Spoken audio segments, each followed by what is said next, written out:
Ma'am, कभी कोई ऐसा घिनौना केस आया है जिसको सुनकर या देखकर ही इंसान चौंक जाए या घबराहट सी होने लगे? हाँ, एक अभी हमने बहुत ताज़ा में एक केस किया है। ये एक महिला है, तो ये अक्सर मुझे कुछ लिख कर और उसका फ़ोटो खींचकर भेजती है व्हाट्सएप पे। जी। ऑलमोस्ट 6 मंथ हो गए, तो मैं थोड़ा-सा इरिटेट भी होती। मैंने कहा ये क्या लिख के देते हैं? भई सीधा मुझे कॉल करो ना। जी, बिल्कुल ठीक है। भाई मेरे ऑफिस में बंदे हैं या मैं खुद बात करती हूँ, मेरे से बात करो ना। मुझे लिख लिख के, क्योंकि इतना हम व्यस्त रहते हैं, तो उसका मैसेज आता, फिर मैसेज आता तो मैं पढ़ती भी हूँ या बच्चे पढ़ते हैं, वो मुझे बताते हैं।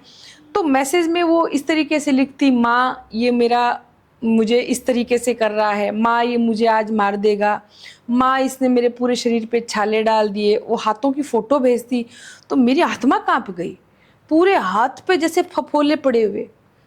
तो खैर मैं डिस्टर्ब होती, लेकिन एक दिन मुझे भगवती ने ही इशारा किया कि इस महिला को फ़ोन करो। तो माई के ही कहने से मैंने इनको कॉल लगाया उसी नंबर पे व्हाट्सएप पे, और ये लेडी ने फ़ोन उठाया, बस बोला नहीं गया, रोती रही और फिर फ़ोन कट हो गया। फिर मुझे बड़ा अजीब सा लगा, मैंने कहा यार मैंने चला के कॉल किया है, बात नहीं कर रही। फिर मैंने कहा छोड़ो, मैंने कहा समय ख़राब करती है मेरा रोज़।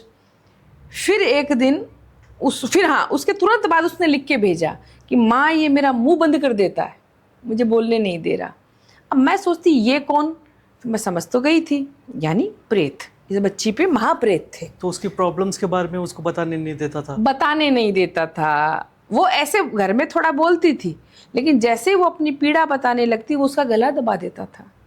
तो ऐसा जो महाप्रेत जिन पे होते हैं, तो ये केस जब फिर मैंने भगवती के आदेश से मैंने कुछ उसके झाड़े या उतारे किए ताकि वो मुझसे बात कर पाए। फिर उस महिला ने मुझसे बात की, वो इस लायक हो गई, उसका मुंह गला खुल गया। उसने कहा कि जी घर में ये हालात है, खाने को भी नहीं है, 3 बच्चे हैं, मैं खाट पे पड़ी रहती हूँ, अब मेरी कोई सुनता भी नहीं है। ठीक है, तो मैंने कहा तुम चिंता मत करो, माई का आदेश हुआ है, हम जो करेंगे हम हमारे तरीके से हमारे खर्चे पे करेंगे। ये केस मैंने अभी ताज़ा ही किया है, ऑलमोस्ट 20-25 दिन हुए होंगे। इस केस को पूरा मुझे ख़त्म करने में अभी और 3 महीने लगेंगे, क्योंकि वहाँ महाप्रेत है और एक से ज़्यादा हैं। उस महिला का बदन सड़ा दिया उन्होंने, तो उसमें से बदबू आती है। अब कुछ इम्प्रूवमेंट आया है उस महिला पर? हाँ, इम्प्रूवमेंट आने लगा है। एटलीस्ट वो कॉल करके बात करने लायक हो गई है, उसका गला खुला है। अभी उसको समय लगेगा। और ये ईर्ष्या का जो घिनौना रूप देखना हो तुम्हें, तो ये केस है। किसने किया होगा? इनके रिश्तेदार ही शामिल हैं। कैसी ईर्ष्या! आप देखिए, ये कोई कोई धनाढ्य संपन्न व्यक्ति थे, क्या थे, ऐसा कुछ नहीं। पर ईर्ष्या कहाँ आ जाए, गरीब में भी आ जाए, अभाव में भी आ जाए, भाव में भी आ जाए, आप कह नहीं सकते। और देखिए ना कैसे लोग एक दूसरे का, अपने ही घर के लोगों का बुरा कर रहे हैं समाज में। तो मैं आपके थ्रू ये मैसेज देना चाहती हूँ कि कृपया करके ये सब बंद कर दीजिए, ये घिनौना काम करना बंद कर दीजिए तांत्रिकों के पास जा जाके।